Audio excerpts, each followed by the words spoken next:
साथियों, अगर किसी भी मामले में कोई भी पुलिस अधिकारी आपको गिरफ्तार कर लेता है तो उसके बाद में रिमांड लेता है, तो रिमांड क्या प्रक्रिया है। सबके मन में ये सवाल है कि वकील साहब रिमांड क्या होता है। तो दोस्तों नमस्कार, मेरा नाम दीपक कुलड़िया है। मैं पेशे से वकील हूं और भादरा सेशन कोर्ट में वकालत करता हूं। साथियों, अगर कोई भी इन्वेस्टिगेशन ऑफिसर या फिर कोई भी भार साधक अधिकारी आपको गिरफ्तार कर लेता है तो सबसे पहले गिरफ्तार करने के बाद वो पुलिस थाने में लेकर के जाते हैं। वहां पर 5-5, 4-4 दिन बिठा करके आपको रखते हैं। तो ये कानून कतई नहीं है।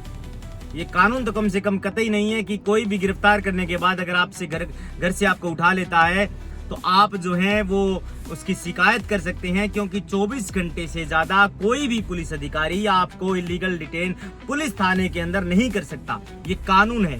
24 घंटे के अंदर अंदर उनको नियरेस्ट मजिस्ट्रेट के समक्ष पेश करना होता है। अगर वो इस प्रकार का काम करते हैं, इलीगल एक्टिविटी करते हैं, तो आप उनकी शिकायत एसपी साहब से करिए। अब आप कहेंगे कि वकील साहब एसपी साहब कहाँ मिलेंगे, हमें तो जो है वो पुलिस डिटेन कर लेती है, तो कौन एसपी साहब के पास शिकायत करेगा।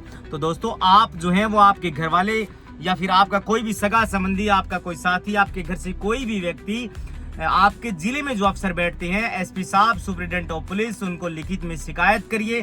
पेश होइए। आप बोलिए कि ये सीसीटीवी फुटेज है, इतनी तारीख को गिरफ्तार किया है और पुलिस ने अभी तक नियरेस्ट मजिस्ट्रेट के समक्ष पेश नहीं किया है। तो एसपी साहब उनको बताएंगे कि आप जल्दी से जल्दी इस व्यक्ति को जो है वो पेश करें।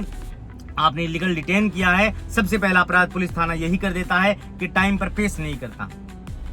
उसके बाद में क्या करता है पुलिस थाना, उस व्यक्ति को 24 घंटे के अंदर नियरेस्ट मजिस्ट्रेट के समक्ष पेश करता है और मजिस्ट्रेट साहब से उस मामले को लेकर के रिमांड मांगता है कि हमें इस व्यक्ति की रिमांड चाहिए।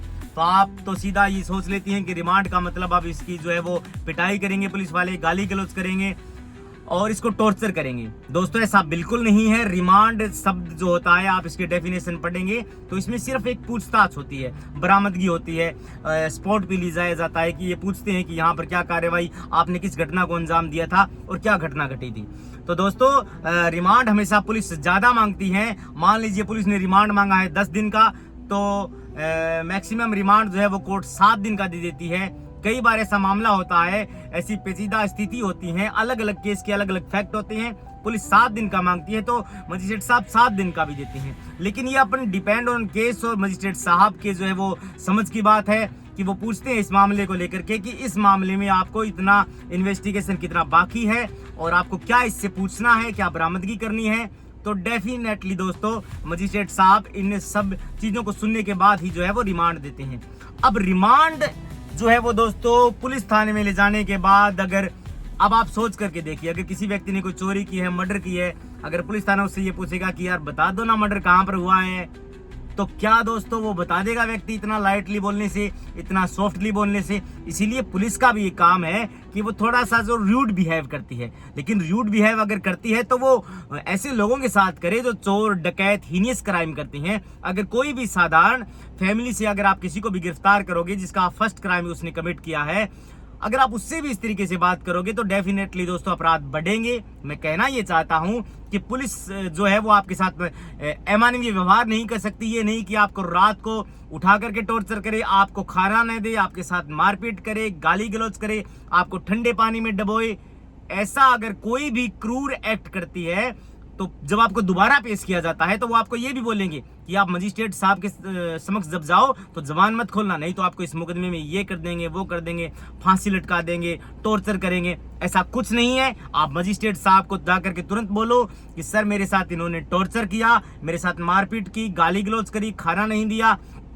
मजिस्ट्रेट साहब जो है इसके ऊपर एक्शन लेकर के और उस पुलिस वाले को सस्पेंड भी कर सकते हैं, उस इन्वेस्टिगेशन ऑफिसर को सस्पेंड भी कर सकते हैं। तो रिमांड शब्द से आप ये समझिए कि रिमांड का मतलब केवल होता है पूछताछ करना। ये नहीं है कि कोई भी पुलिस वाला आपके साथ गुंडई करेगा।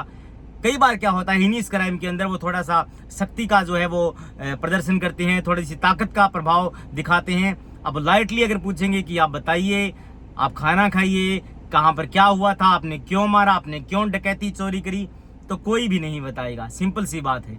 इसीलिए वो तो जो है वो थोड़ा सा ताकत का इस्तेमाल करते हैं। लेकिन अगर आपने फर्स्ट क्राइम कमिट किया है, आप डेफिनेटली आपको ये धोखा है इस बात का और आप बिल्कुल सुधरना चाहते हैं और आप जो है वो सभ्य समाज से बिलोंग करते हैं, तो पुलिस जो है वो हीनियस क्राइम वाले के साथ भी अमानवीय व्यवहार नहीं कर सकती है, ऐसा प्रोविजन है कानून के अंदर।